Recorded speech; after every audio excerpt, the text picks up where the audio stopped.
தாதி பாத்தியா தம்பி? என்னுடைய என் கூட ஒரு பொண்ணு தாதின்னு ஒருத்தி பாத்தியா?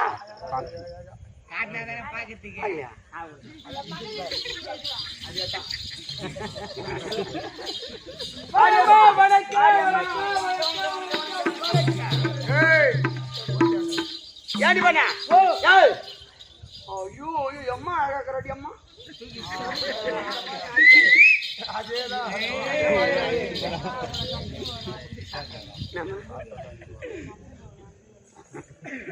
என்னையா என்னையா லவ் பண்ணி பார்த்து 4 பேர் லவ் பண்ணி இதுயா போய் 2 குத்து குத்து என்ன பண்ண பேசுதா நீலா? சரியம்மா ஏண்டி இவ்வளவு அழகா இருக்கு? பொண்ணு மாதிரி அழகான பொண்ணு எங்கேயுமே நான் பார்த்தது இல்ல. இவ்வளவு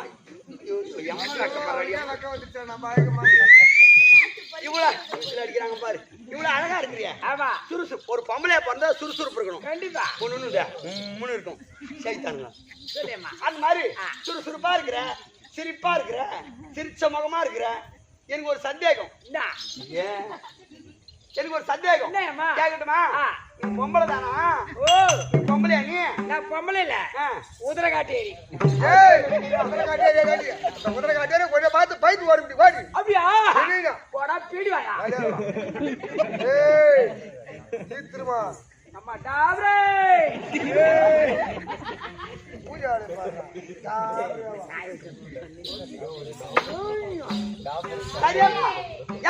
என்ன பார்த்து ஒரு பொம்பளையா கேக்குறிய? நீ தான் போட கட்டிக்கிற, நீ தான் ஜாக்கெட் போட்டுக்கிற. நான் தான் பொண்ணு, நீ தான் பொண்ணு. நீ தான் பொண்ணு, நான் தான் பொண்ணு. நீ தான் ஜாக்கெட் போட்டுக்கிற, நான் தான் ஜாக்கெட் போட்டுக்கிற. நீ தான் போட கட்டிக்கிற, நான் தான் போட கட்டிக்கிற. நீ தான் பூ வச்சுக்கிற, நான் தான் பூ வச்சுக்கிற. நீ தான் போட்டு வச்சுக்கிற, நான் தான் போட்டு வச்சுக்கிற. என்ன கூப்பிட்டானுங்க? ஒன்னதான் கூப்பிட்டானுங்க. அந்த மாதிரி பொம்பளையா என்ன பார்த்து கூப்பிடுங்க. ஏய், இந்த பூமியில் ஒரு பெண்ணாக பிறந்து விட்டால் அச்சம், மடம், ஞானம், பயிர்ப்பு 4 குணமா இருக்கிற ஒரு பொம்பளையா பிறந்தா ஒண்ணு மாதிரி திருவண்ணாமலை பஸ் ஸ்டாண்ட்ல ஆள் மேல கண்ணும் தோல் மேல துணி போட்டுன்னு எவன் கிடைப்பான் லோ லோ லோ லோன்னு அறிவாளுவேன். லங்கோடு கடை லாட குதிரை மாதிரி இருப்பாங்க. ஒரு பொம்பளை ஒழுக்கமா இருக்கணும். என்ன பதில் ஒழுக்கம் இல்லையா? ஒரு பெண்ணா பிறந்து விட்டால் அச்சம், மடம், ஞானம், பயிர்ப்பு. பைப்பு ரைட் வாங்க. பைப்பு ஆசாப்ல கூட அறுத்துருவேன். அறுப்பா அறுப்பா. ஒரு பொம்பளை பிறந்து விட்டால் அறிவாச்சாரம் இருக்க வேண்டும். கண்டிப்பா அடக்கொடக்க இருக்க வேண்டும். அப்படியே என்னவோ குச்சி விடுவோம். அப்படியே மூஞ்சி வாங்க. எப்பா எப்பா எப்பா எப்பா ஜெயிச்சு பண்ணியா? நான் ஜெயிச்சு பண்ணா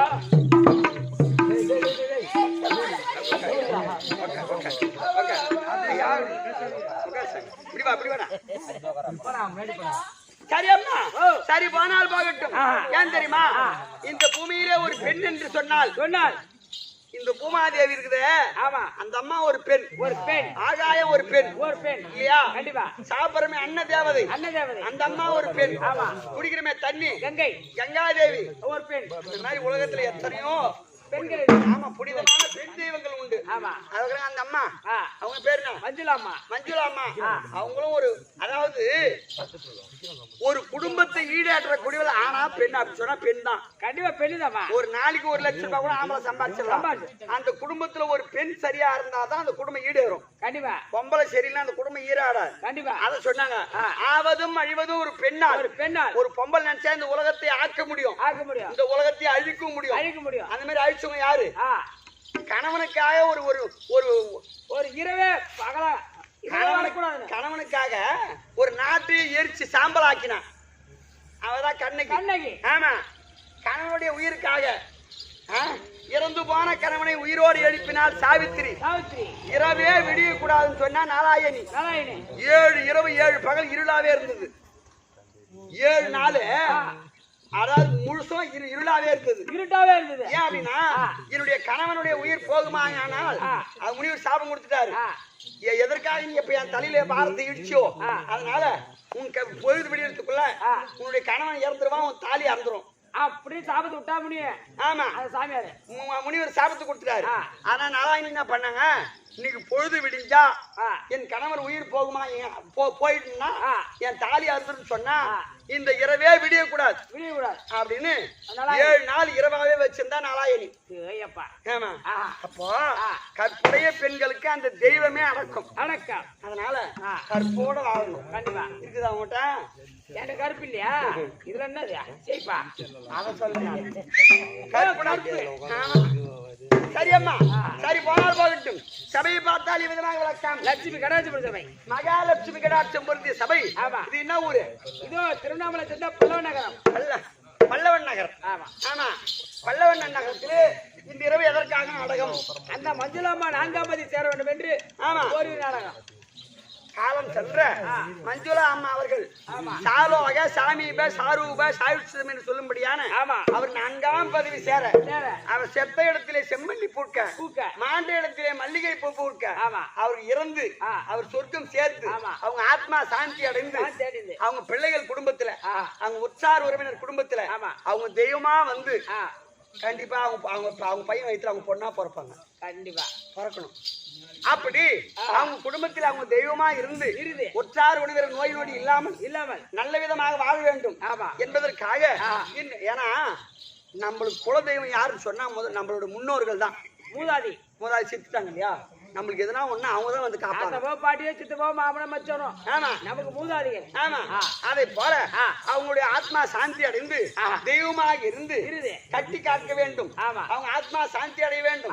அப்படி என்று இன்று ஓரிரவு நாடகத்தை வைத்து நாடகத்தை ரசனையோடு கண்டுகளிக்க வந்திருக்கக்கூடிய அருமையன் தாய் தந்தைமார்களுக்கும் கற்றறிந்த கனதனவங்களுக்கும் கலைமாமன் எம் சேகர் நாடகாசிரியர் திருப்பாதத்திற்கும் கிருஷ்ணன் நாடகாசிரியர் திருப்பாதத்திற்கும் நாடக கம்பெனி நண்பர்கள் அனைவர்களுக்கும் நம்ம ஆறுயிர் நண்பர் நம் நாடக பிரியர் வீரமணி அண்ணா நம்மள ஒரு ஆளு. கண்டிப்பா ஆமா, அவருடைய திருப்பாதத்திற்கும் காலம் சென்ற மஞ்சுளாமனுடைய திருப்பாதத்திற்கும் இந்த அடியேன் சிறந்தாழ்ந்த வணக்கம் சொல்றேன்.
தூங்காத உட்காந்துருக்கு 4 பேர் எங்க போவாரு. பாஞ்சாலி ஏகஜேனி பத்தினி பாஞ்சாலி. ஆமா, பாஞ்சாலி என்று விளக்கம். ஆமா, எப்படி என்றால் பாஞ்சாலி திரௌபதி யாகஜேனி மாந்துளி வதனி அப்படி சொல்றாங்க. எப்படி என்றால் ஏன் பேர்பட்ட பேர் நல்லா கேட்டுடா. ஒரு ஆணும் பெண்ணு சேர்ந்தால் குழந்தை பிறக்கும். கண்டிப்பா இயற்கையா ஒரு ஆணும் பெண்ணு சேர்ந்து 10 மாதம் 300 நாள் தாயுடைய அங்கத்தில் இருந்து அப்புறம் குழந்தையா பிறந்திருப்பார்கள் பாமர மக்கள். ஆமா, உலகத்தில் இதுதான் நீதி. கண்டிப்பா இயற்கை தான். ஆனால் நான் தாய் வயிற்றில் பிறக்காத ஒரு பெண்ணாக பிறந்தேன். தாய் தாய் வயிற்று பிறக்கடு இல்லாத எப்படி ஒரு குழந்தை பிறக்கும்? ஒரு ஆணும் ஒரு பெண்ணும் சேர்ந்தா ஒரு குழந்தை பிறக்கும். ஆமா. இப்ப நீ நானும் சேர்ந்தா நீ புள்ள பத்துக்குள்ள? ஓ, நீ நானும் சேர்ந்தா நீ நானும் தான் புள்ள பத்துக்க முடியாது. நேரா சீக்கிரம் தான் போகணும். ஏன்னா குடும்பையா பண்ணி போய் பணம் மாறிடுமா?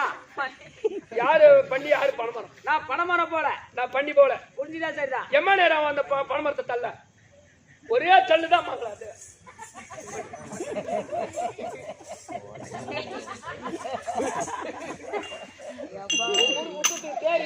நீங்க ஆர்டர் பண்ணிக்கீங்க. ஏண்டா குட்டி போய் வா. நான் ராஜா விட்டு கண்ணுக்குட்டி தம்மு மட்டும் பண்ணி குட்டி. நான் பச்சை பில்லு தான் தின்னுவேன். எங்க முட்டை நான் தோட்டத்துக்காக போறேன். ஏன்னா காலை போட்டு பேசி போடா. நான் பச்சை பில்லு தான், நான் பச்சை பில்லு தான் தின்னுவேன். அப்ப நான் பச்சை பில் திட்டாளுன்ற வயிற்று பார்த்தே தெரியாதா? யாரு கலந்தது 12 மணிக்கு வாங்குறாங்கன்னு தெரியும்போ. போடா. No drink no love. அது நான் நைட்ல மட்டும் அப்படியே, பகல்ல அப்படி இல்லை. I am committed. I am free. Okay. சாப்பிடுமா? என் பையன் ஒருத்தக்கான் பாயா காசு, என் தம்பி ஒருத்தக்கான் பாயா. யாரு? அதான் எடுத்துருவான். ஒண்ணு ராகில தெரியும். யாரு? ஏய் சிங்கம் அவுத்து புட்டா தொங்கும். ஆமா ஆமா சரியம்மா. அப்படி இருக்க அம்மா தாய் வயிற்றுல பிறகுல சொல்றீங்க. ஒரு தாயின் வயிற்றில் நான் பெண்ணாக பிறக்கவில்லை. ஆமா. அப்ப எப்படி பிறந்தேன்? எப்படி பிறந்த? நான் ஓமகுண்டத்திலே பிறந்தவள். ஓமகுண்டம் என்றால் நெருப்பு. நெருப்பிலே பிறந்தவள். ஒரு பெண் ஏன் நெருப்பிலே பிறக்க வேண்டும்? அக்னியிலே பிறந்தவள். கட்டவத்தமோளே ஏன் பிறக்க வேண்டும்? ஏன் பிறக்கணும்?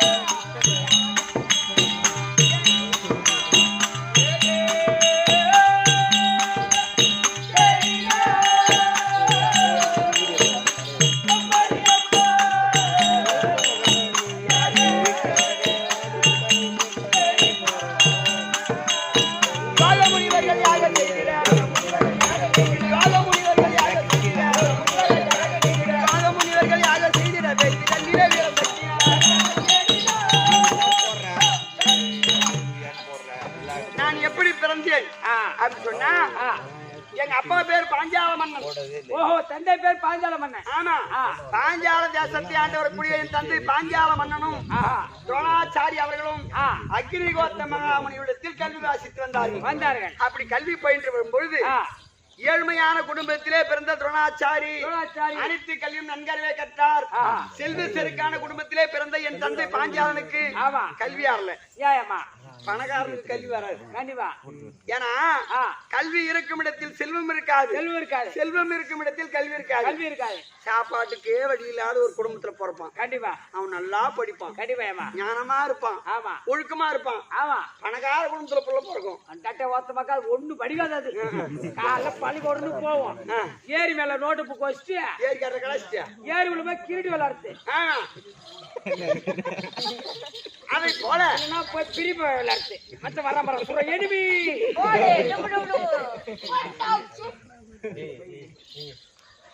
அதை போல ஏழ்மையான குடும்பத்திலே பிறந்தவர் துரோணாச்சாரி. அனைத்து கல்வியும் நன்கறவே கற்றார்.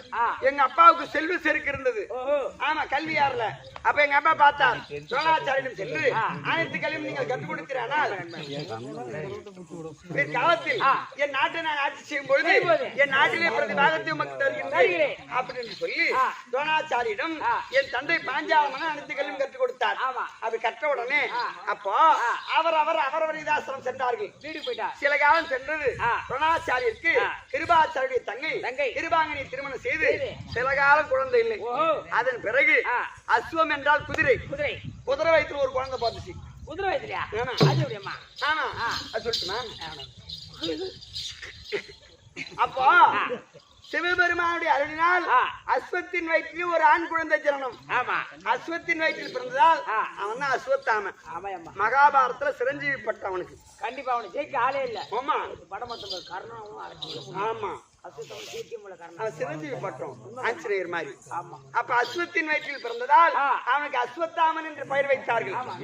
அப்போ கிருபானன் கேட்கிறாங்க, ஐயா தாய் வயிற்றிலே குழந்தை பிறந்தால் சனத்திலே பால் கொடுத்து வளர்க்கலாம். இது பிறந்திருப்பதோ குதிரையின் வயிற்றில் ஒரு பசுங்கன்று இருந்தால் இந்த குழந்தை காப்பாற்றலாம் அப்படி சொன்ன உடனே துரோணாச்சாரி ஞாபகம் வந்துருச்சு. ஏற்கனவே காலத்துல எனக்கு நீ கல்வி கத்து கொடுத்துன்னு சொன்னா பாதி நாட்டையே தரேன் அப்படி சொன்னா பாஞ்சாலம் பண்ண. ஆமா, அப்ப அவங்கள்ட்ட போய் நாடு வேணாம், ஒரு பசு மாடு வாங்கி வரலாம் அப்படின்னு பாஞ்சால தேசம் இருந்தார் துரோணாச்சாரி. ஆனா செய்த நன்றி மறந்துட்டாரு எங்க அப்பா. ஐயா எம்மா பேர் எடுத்தாங்களாம், யார் செய்த நன்றி மறந்து போறான். அதை போல கல்வி கற்றாரே ஒழிய செய்த நன்றி மறந்த என் தந்தை பாஞ்சாலன் ஆணவத்தோடு அமர்ந்தார். இந்த துரோணாச்சாரி யார் என்றே தெரியாது, இவனை சபை விட்டு அப்புறப்படுத்துங்கள் அப்படி என்று யூகி என்று சொல்லக்கூடிய மந்திரி கையால் அடித்து சபையை விட்டு அப்புறப்படுத்தினார். பார்த்தா துரோணாச்சாரி, அடே பாஞ்சாலம், என்னிடம் கல்வியை கற்றுக்கொண்டு என்னை பங்கு செய்தாய் அல்லவா, உன்னை போல சத்திரனுக்கு கல்வியை கற்றுக் கொடுத்து உன்னை பங்கு செய்யாவிட்டால் என் பெயர் துரோணாச்சாரி இல்லை அப்படி என்று சத்தியம் செய்துவிட்டு நேர அஸ்தினாபுரி பட்டணம் சென்றார். பாண்டவர் ஐவராஜாக்கள் துரியோதனார்கள் 100 பேர் 105 பிள்ளைகளுக்கு குருவா இருந்து அனுப்பி கல்வி கற்றுக் கொடுத்தார். கல்வி அரங்கேற்றமானது. 105 பிள்ளைகளும் 105 பிள்ளைகளும் குருவே குரு காணிக்காக என்ன வேண்டும் அப்படி என்று கேட்க 105 பிள்ளைகளும் கேட்க எப்படி அப்போ துரோணாச்சாரி சொன்னார், பாஞ்சால மன்னன் தான் எனக்கு குரு காணிக்கை. ஆமா அப்படின்னு சொன்ன உடனே பாண்டவர்கள் நடுப்பிறந்த அர்ஜுனன் பீமசேனன் இருவருமாக சென்று அந்த அர்ஜுனன் அந்த என் தந்தை பாஞ்சாலமன் அடிவத்தனம் அடிச்சிட்டு வந்து துரோணாச்சாரி பாலத்தை செய்தார். அப்ப கட்ட விழுத்து விடுங்கள் அப்படின்னு சொன்ன துரோணாச்சாரி கட்ட விழுத்து விட்ட உடனே என் தந்தை பாஞ்சாலன் உன்னை கொள்வதற்காக ஒரு ஆணையம் என்னை அடித்து வந்த அர்ஜுனன் அவனுடைய தோழிக்கு சென்று ஒரு பெண்ணையும் பெற்றெடுக்கிறேன் என்று கானகத்துக்கு சென்று யாசன் உபயாசன் என்று சொல்லக்கூடிய முனிவர் அழைத்து வந்து பெரிய யாகத்தை செய்தார். அந்த யாகத்தில் முந்தி முதல் செகண்டி என்று சொல்லக்கூடிய பானம் பிறந்தது. இரண்டாவது என் அண்ணன் துஷ்டத்வமனன் பிறந்தார். மூன்றாவது அழகா இப்ப சொன்னாங்க விஜய் டிவிலே, வானுக்கும் பூமிக்கும் எரிந்ததான் வேல்வித்தி. வானுக்கும் பூமிக்கும் எங்க அப்பா என்ன பிறக்க வைக்கணும் பிறகு வேள்வி நடத்தினார் பாரு. அந்த வேல்வித்தி வானுக்கும் பூமிக்கும் எரிகின்றது. ஏன்னா இப்ப இருக்கிற ஓமூர்த்தி ஏரியத்துலாம் அம்மா நீட்டுல அம்மா தூரம் எரியும். கல்யாணமோ கருமாரி எரிச்சாலும் அம்மா தூரம் எரியும். ஆமா, வானை தொட்டது ஒரு வேல்வித்தி, வேள்வியில் பிறந்தால் அவதான் பெண் குலம் போற்றும் பத்தினித்தி, அவள் பெயரோ திரௌபதி. அப்படின்னு அழகா இப்ப சொன்னாங்க. அப்படி வானுக்கும் பூமிக்கும் எரிகின்ற வேள்வித்தியில் பிறக்கும் பொழுது 16 வயது உள்ள பருவ மங்கையாக ஒரு மாமரமானது துளிர் விட்டா எவ்வளவு அழகா இருக்கும். அப்பேற்பட்ட மாந்துளின் முகத்தை ஒட்டி இந்த பாஞ்சாலி அந்த யாகத்தில் 16 வயது பருவ மங்கையாக பிறந்தேன். இப்ப ஏமா புரியுது, உனக்கு தாய் வந்து அந்த ஓமகுண்டம் நெருப்பு. ஆமா, தந்தை பாஞ்சால மன்னன். ஆமா, அப்போ யாருக்காக நீ பிறந்த? அர்ஜுன பெருமானுக்காக பிறந்த. அர்ஜுனன் இறந்து விட்டார். ஆமா, அரக்கு மாளிகையில இறந்து விட்டார் என்று செய்தி கேட்டு தாத்தா வியாசர் நினைத்தோம். வியாசர் சொன்னார், பாண்டவ உயிரோட இருப்பாங்க, பாஞ்சாலிக்கு சுயவரத்தை ஏற்படுத்துங்க அப்படின்னு சொல்லி எனக்கு சுயவர ஏற்பாடு செய்தார்கள். பிராமணர் வடிவிலே வந்த அர்ஜுன பெருமான் என்னை திருக்கல்யாணம் செய்து எங்க அத்தை குந்தமாதேவத்திலே படைக்க குந்தமாதேவன் அப்ப எங்க வீட்டுக்காரர் சொல்றார், நான் ஒரு கன்னியை கொண்டு வந்திருக்கின்றேன் அப்படின்னு சொன்ன வார்த்தை என் மாமியார் காதில் கனி என்று கேட்டது. கன்னி என்றால் ஒரு பெண், கனி என்றால் ஒரு பழம். கன்னி கொண்டு வந்துக்கிறேன் அப்படின்னு சொன்னாரு ஒழிய எங்க மாமியார் காதில் பழம் கேட்டுருச்சு.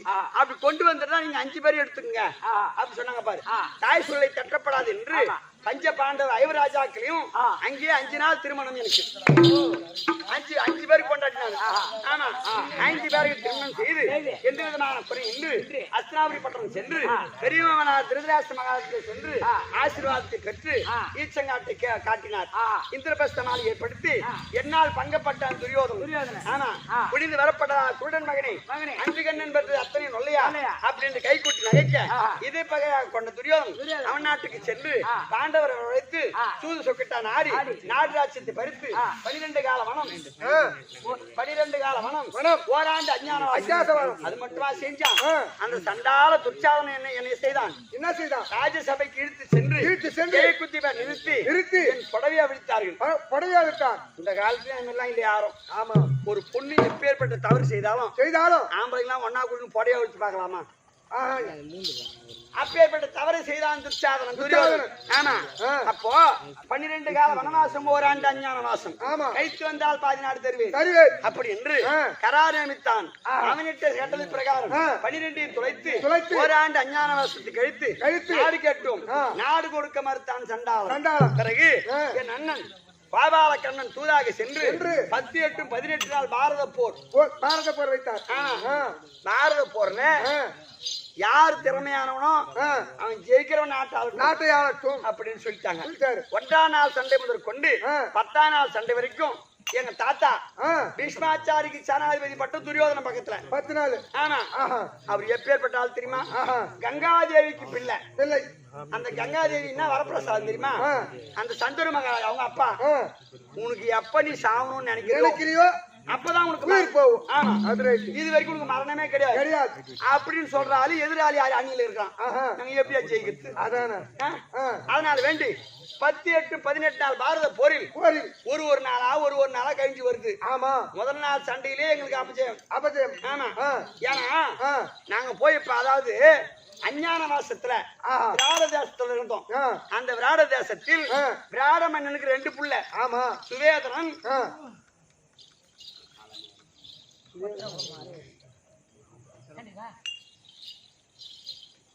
அப்படி 2 புள்ள. அந்த 2 பேரும் முதல் நாள் சண்டையிலே கரிச்சு போட்டாங்க. முதல் நாள் சண்டையில செத்துட்டாங்க. ஆமா. அப்படி முதல் நாள் சண்டையில் எங்களுக்கு அபஜயம். அதுல இருந்து 8ஆம் நாள் சண்டையில் என்னுடைய தங்கை நாயக்கண்ணிக்கு பிறந்தானே அரவ பாலன் அவன் இறந்தான். அவனு இருந்து விட்டான். அவபூஜனை விட்டு சிறைச்சேதம் செய்தார்கள். ஆனால் 10ஆம் நாள் சண்டையில் உத்தரகுமாரன் அது சொல்ல மாட்டேங்க.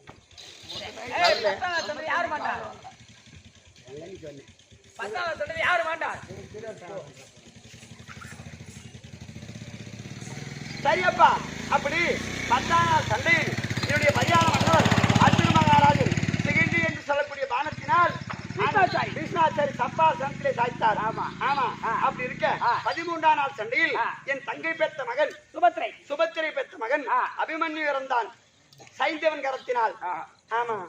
நீ ஆளு அங்க புள்ள சத்தம் அதானே எனக்கு புள்ள இல்ல பையா புள்ள இல்ல. ஐயோ ஐயோ மணாலி சொல்லக்கூடாது. புள்ள கொடுத்துருப்பேன். ஆமா. ஏடா கோரி போட்டு தலையா? நீ புள்ள இல்லைன்னு சொல்லியிருந்தா நான் உனக்கு உடனே கொடுத்துருப்பேன். புள்ள கொஞ்சம் வேகமாடி கீழே இருக்கட்டும். உனக்கு புள்ள வேணுமா? ஆமா. நான் சொல்ற வயது காலை பிடிக்கிட்டா என்ன ஒரு புள்ள வேணுமா? ஆமா. நான் சொல்றத மருந்து சாப்பிடுறியா? ஆனா யாருகிட்டையும் சொல்லக்கூடாது. சத்தியமா. இந்த பாரு அப்படி சொன்ன என்ன அப்புறம் மருந்து கொடுங்க. என்ன அடிப்பாங்க? கொந்துவாங்க. மாசம் 27 நாள். மாசம் 27 நாள். சேர எள்ளு கரிஞ்சிருவோம். நல்ல வெள்ளம் நல்லா பொடி பண்ணி அப்படியே லேசா அப்படியே தண்ணி விட்டு அப்படி 3 உண்டியா சேர்த்து சாப்பிடு. ஒரு புள்ள உடனே கிடைக்கும். ஏன்டா குடோதரா புள்ள போறதுக்கு மட்டும் கூறனா புள்ள கலைக்கு மட்டும் கொடுக்குறியா? ஏன்டா பானை வைத்தா போடா தாப்ரே.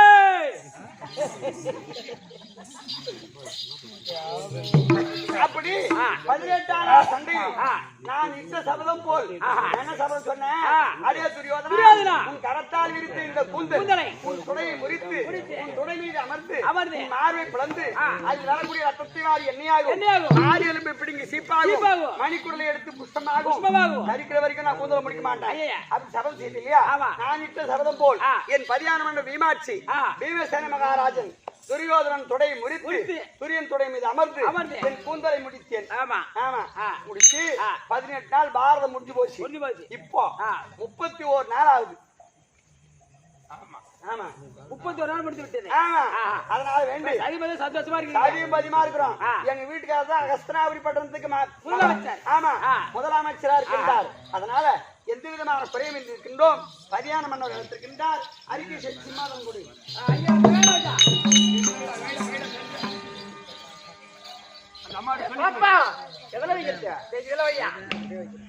மாடுபுட்டிய ஐயா மகாராஜா பத்திரி பாஞ்சாலி அம்மா வந்திருக்காங்க. ஆமாங்க ஐயா வந்திருக்கா.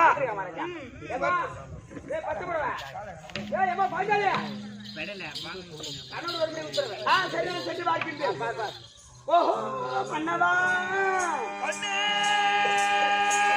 பாஞ்சாலி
எந்த விதமான இடைஞ்சல் இல்லாமல் வடிக்கு சரிங்க ஐயா 18 சகராஜன்களை படித்து ஆனால் இன்றைக்கு சிம்மாசனத்தில் நான் பாரத பிரதமராக வந்திருக்கின்றேன். இடவாகத்தில் ஒன்று அமர்த்தி எக்குறை என்று எந்த விதமான குறையும் என்று ஆமா இப்ப அரசாங்கம் சந்தோஷமா நீண்ட ஆயுத பெற்று இருந்து செல்வத்தோடு வாழும்படி தங்கள் சித்தம் என் பாக்கியம் ஆகட்டும். ஆனால் ஒரு வார்த்தை என்ன கேட்டுட்டுமா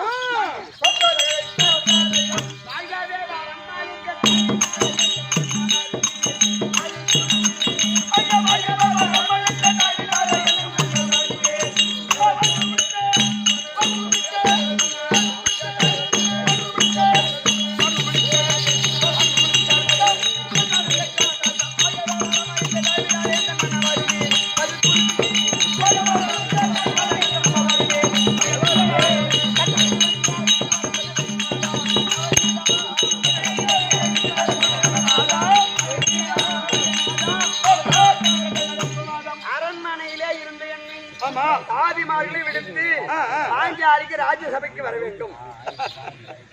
பாரத பிரதமராக அமர்ந்திருக்கின்றேன். ஆமாங்க. ஆனால் சிம்மாசனத்தில் அமர்ந்து இடபாகத்தில் ஒன்று அமர்த்து வரக்கூடிய மக்களுக்கு குறை தீர்க்க வேண்டும் அல்லவா? கண்டிப்பா. அதனால்தான் உன்னை வரவழைத்தேன். சரிங்க. ஆனா பட்டதெல்லாம் தொலைத்து விட்டது. சந்தோஷகரமாக நாட்டு மக்களுக்கு ஏற்பது இருந்தாலும் தீர்க்க வேண்டும் அல்லவா? அதனால் வரவழைத்தேன்.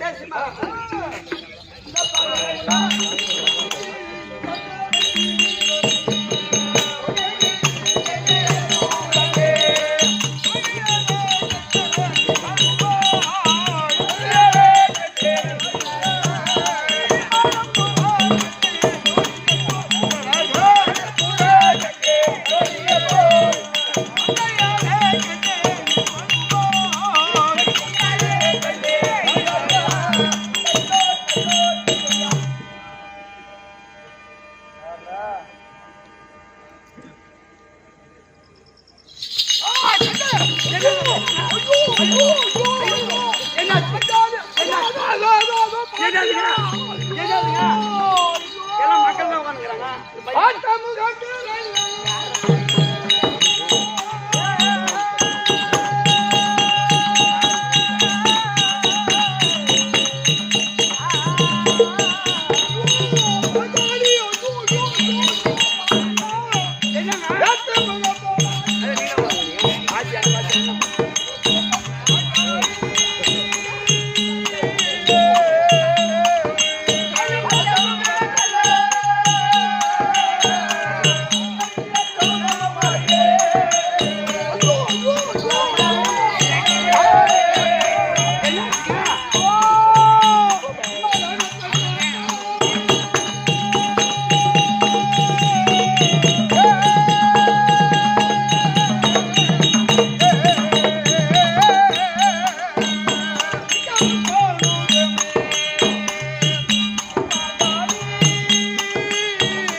Come on,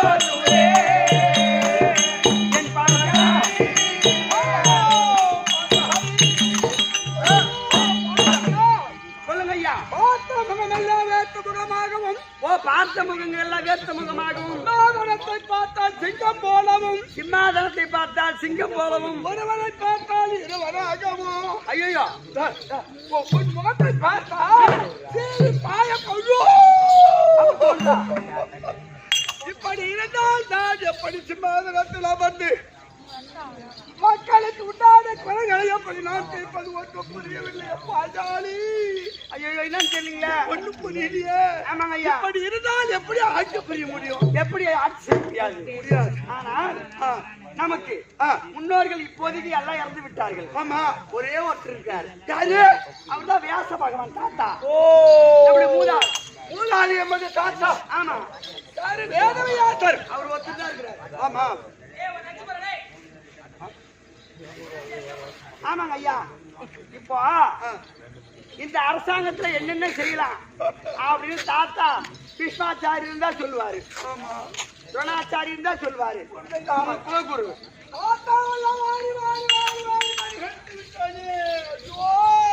ஒருவரை பார்த்தா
மண்டாத்து வீசுகின்றது போல் தெரிகிறது.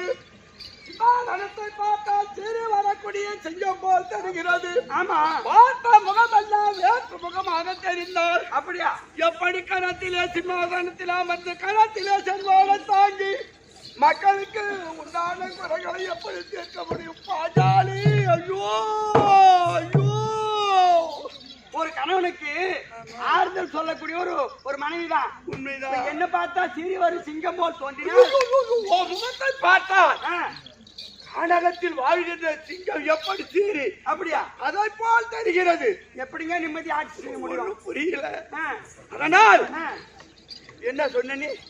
நமது பாட்டன், நம்முடைய மூதாதை பாட்டன் வியாச பகவான் இருக்கின்றார். ஆமா, அவர் தான் இப்ப நம்மளுக்கு முதல்ல இருக்கிறார். அப்படியா? யாரும் இல்ல. அவரை அழைத்து இப்படி இருந்தால் நான் எப்படி ஆட்சி புரிய முடியும் தாத்தா? ஆமா, அப்படின்னா அவருக்கு ஏதாவது இதுக்கு வழி சொல்வாரு. அப்படியா? ஆமாங்க ஐயா. ஏன்னா ஆ, அரசாங்கத்துல ஆ, மந்திரியா பால் இருக்க வேண்டுமா மனைவி? மனைவி. ஆற்றியா? ஆமாங்க. ஆனால் இப்படி இருந்தால் ஆட்சி புரிய முடியாது. அதனால மூதாதையா இருக்கக்கூடிய வியாச பகவான் வியாச பகவான் இருக்கின்றார். அன்னவர் அழைத்து கேட்டால் விவரம் இதுக்கு ஏதாவது அவருக்கு வியாச தெரியும். பகவான் இருப்பார்.